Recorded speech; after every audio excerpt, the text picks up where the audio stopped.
Okay, good morning to everyone. Welcome to Dragados. I had to wait a few seconds because we are broadcasting online this conference, so I was told to wait for a few seconds, sorry. So as I say, welcome to Dragados. I am Miguel Segarra. Many of you already know me. I am the head of the research department of Dragados. Welcome to this InfraRisk final conference. This is the final event of a project in which we have been working for the last 3 years. As you already know, because all of you have received information about the project, it is about identifying novel indicators for critical infrastructures at risk from, in this case, natural hazards. I am happy also to give the welcome to the speakers that we have today. We have some speakers which are obviously coming from the project, but as it seems natural, of course. But we also have other speakers which are coming from different areas of the industry or the administration, especially at the end of the session. We also have the head of our advisory group for the project speaking today, and I hope we will have a very nice conference today. So I am going to be brief, but obviously in the scope of the project and in the objectives of the project, the first thing that we need to address is, and the most important one, is the protection of the European citizens, as it is the objective of the project in this case of natural hazards. The basic idea is that we can do this at many different stages of the life cycle of the infrastructure, from design, construction, operation, even maintenance or upgrading. And I find that the techniques that have been developed in the projects or that still need to be progressed can be applied in many of these life cycle stages. So the way we try to protect the citizens is by minimizing the risks and identifying the vulnerabilities.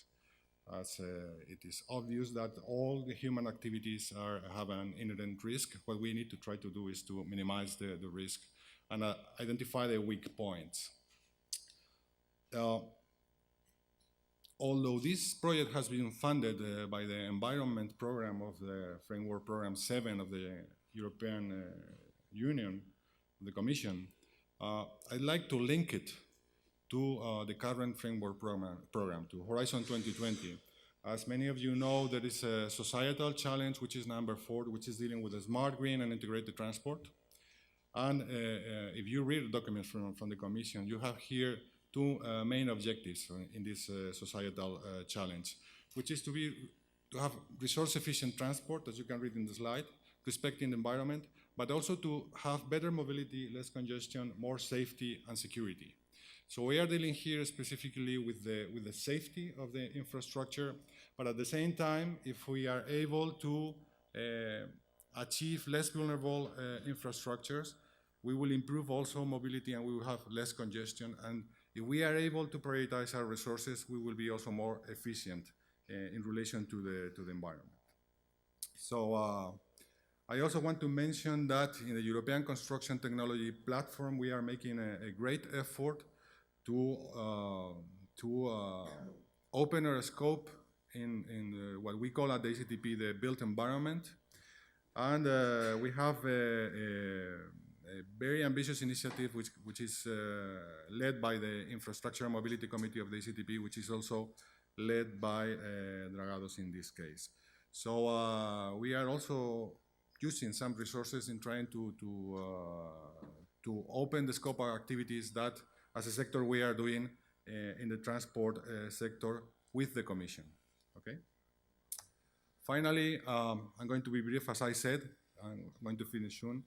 Just the main ideas, overarching ideas in this project is that even if we are looking at the impact of extreme weather and hazards on the transport infrastructure, we are focusing specifically on rare, low frequency, high consequence natural hazards.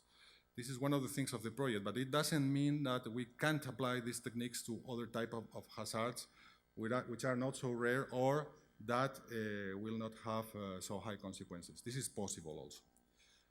One of the main things of the project is that we are trying to capitalize on the knowledge that has been already gained in other industrial areas or in other areas of knowledge, like in the bank sector or in the nuclear industry.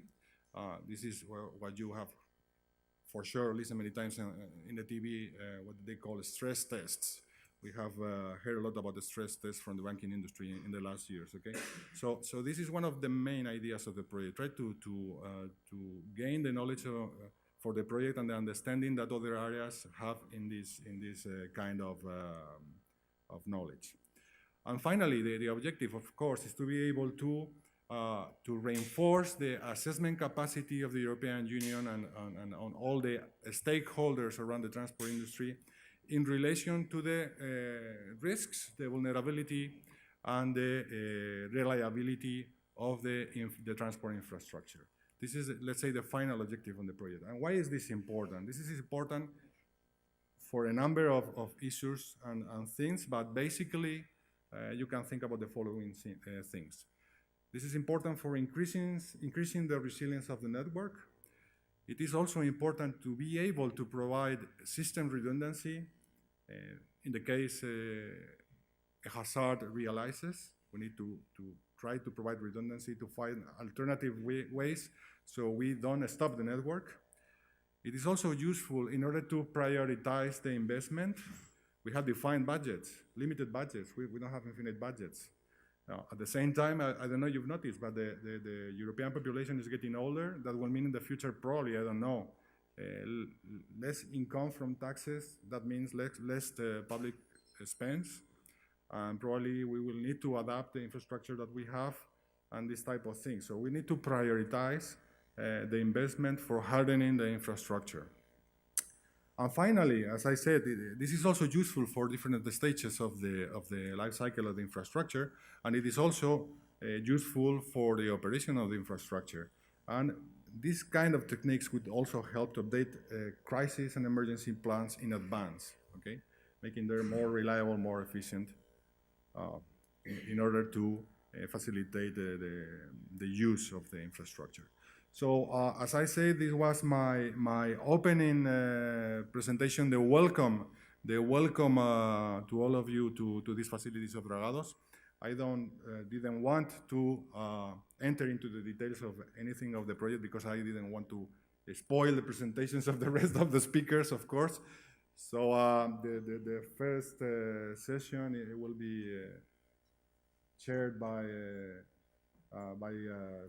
CSIC, okay?